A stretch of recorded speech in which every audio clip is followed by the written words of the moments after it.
જય શ્રી કૃષ્ણ. જય શ્રી કૃષ્ણ. બધો સામાન ગોઠવાઈ ગયો? હા, બસ હજી થોડો બાકી છે. સારું સારું.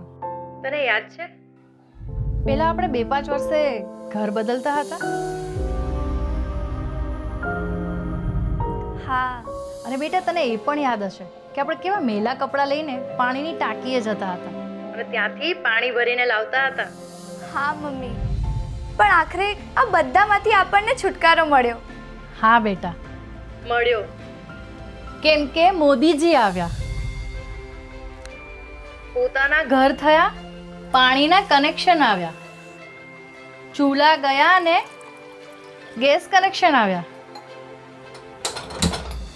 આપણું જીવન બદલાઈ ગયું. અરે હજી તો તું જો, આ તો શરૂઆત છે. મોદીજીની ગેરંટી છે કે આ આવનારા વર્ષોમાં આપણા જેવા સામાન્ય માણસોનું જીવન હજી વધારે સુધરશે. 4 કરોડ લોકોને મળ્યું ઘર અને 14 કરોડ ઘરોને મળ્યા નળ. મોદીની ગેરંટી. કમરનું બટન દબાવો, ભાજપને વિજયી બનાવો. નમસ્કાર, આપ જોઈ રહ્યા છો નેશન પ્લસ ન્યૂઝ. હું છું આપની સાથે હેતલ ભગત.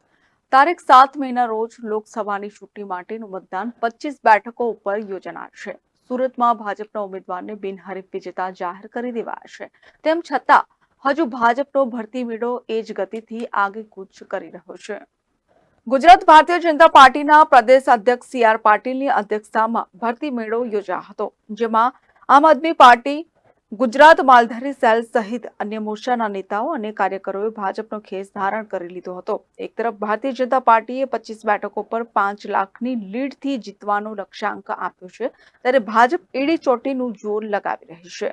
આજરોજ પ્રદેશ અધ્યક્ષ CR પાટીલે આમ આદમી પાર્ટી ઠેકીને ભાજપમાં આવેલ નેતાઓને ખેસ પહેરાવીને વિધિવત આવકાર આપ્યો હતો. સુરત ભારતીય જનતા પાર્ટીના અધ્યક્ષ નિરંજન જાંજમેરાએ ભાજપમાં પ્રવેશ મેળવેલ નેતાઓને કામે લાગી જવાનો અનુરોધ કર્યો હતો. આમ આદમી પાર્ટીમાંથી 100 જેટલા આગેવાનો અને કાર્યકર્તાઓ ભારતીય જનતા પાર્ટીમાં પ્રવેશ મેળવી રહ્યા છે. મુખ્ય તો પિયુષભાઈ દેસાઈ, તેઓ ઉપપ્રમુખ છે માલધારી સેલ ગુજરાત પ્રદેશના આપ પાર્ટીના. કાનાભાઈ મકવાણા, મહામંત્રી સુરત જિલ્લા માલધારી સેલના. ફુલાભાઈ દેસાઈ, મહામંત્રી સુરત જિલ્લા માલધારી સેલ. ભીમજીભાઈ કંભલિયા, પ્રમુખ માલધારી સેલ સુરત જિલ્લા. અશ્વિનભાઈ રબારી, પ્રમુખ માલધારી સેલ સુરત શહેર. સાથે સાથે ઘણા બધા આગેવાનો અને કાર્યકર્તાઓએ આજે ભારતીય જનતા પાર્ટીમાં પ્રવેશ મેળવ્યો છે. હું એમને પાર્ટીમાં આવકારું છું અને આવનારા દિવસોમાં જે ચૂંટણી આવી રહી છે ત્યારે આ બધા જ કાર્યકર્તાઓ ભારતીય જનતા પાર્ટીમાં પ્રવેશ મેળવ્યા પછી પોતપોતાનું વતન હોય, સુરત શહેર હોય કે દરેક ક્ષેત્રે પોતે પ્રચાર કાર્યમાં જોડાઈ જશે એવી એમણે પણ રજૂઆત કરી હતી કે અમે ભારતીય જનતા પાર્ટીનો પૂરજોશમાં પ્રચાર કરીશું.